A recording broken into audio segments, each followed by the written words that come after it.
Méditation du 23 décembre. Abandonné en raison de sa foi. Deuxième partie. Celui qui aime père ou mère plus que moi n'est pas digne de moi, et celui qui aime fils ou fille plus que moi n'est pas digne de moi. Matthieu 10, verset 37. Alors que cette jeune femme louait une chambre, elle a eu la brillante idée de donner des cours de langue. Elle a passé une annonce dans le journal et a eu bientôt assez d'élèves pour payer ses factures, car son père ne lui avait rien donné pour subvenir à ses besoins. Dans cette chambre, elle vivait seule mais tranquille, et rien ne l'empêchait de respecter le sabbat et de continuer à pratiquer sa foi. Un jour, une voiture s'est arrêtée devant chez elle. Son père est descendu de la voiture et s'est dirigé vers elle. Il l'a prise dans ses bras et en pleurant, il lui a dit que ses 3 mois d'absence avaient été très tristes pour sa mère et pour lui. « Nous ne pouvons plus vivre sans toi. Reviens à la maison et suis ta religion, a-t-il supplié. Je n'ai qu'une seule demande. Quand je mourrai, je veux que tu brûles de l'encens sur mon esprit, selon le rite pratiqué dans la religion shintoïste. » En effet, les shintoïstes croient que lorsqu'une personne meurt, son esprit devient une sorte de médiateur entre Dieu et ses enfants. C'est pourquoi ils brûlent parfois de l'encens pour l'esprit d'un père décédé. Devant cette requête, la fille a répondu « Papa, je t'aime beaucoup et je veux rentrer à la maison, mais je ne peux pas te promettre de faire ce que tu me demandes, car ce serait contraire au premier et au deuxième commandement. Ce que tu me demandes est contraire à ma foi. » Déçu par la réponse de sa fille, le père a dit avec autorité « Tu devras pourtant le faire. » Avec sincérité,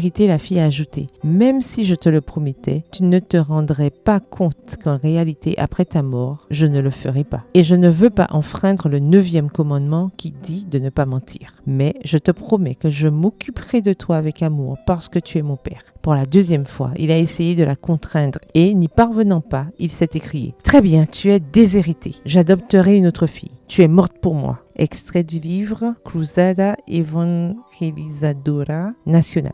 Effort d'évangélisation nationale, écrit par Daniel Belvedere. Choisir le Christ plutôt que nos parents n'est pas un choix facile, alors que la Bible elle-même nous ordonne de les honorer. Néanmoins, la jeune femme a pris la meilleure décision dans de telles circonstances. Que choisirez-vous aujourd'hui? PS, heureuse de choisir le Christ. Bonne journée, que l'Éternel vous bénisse.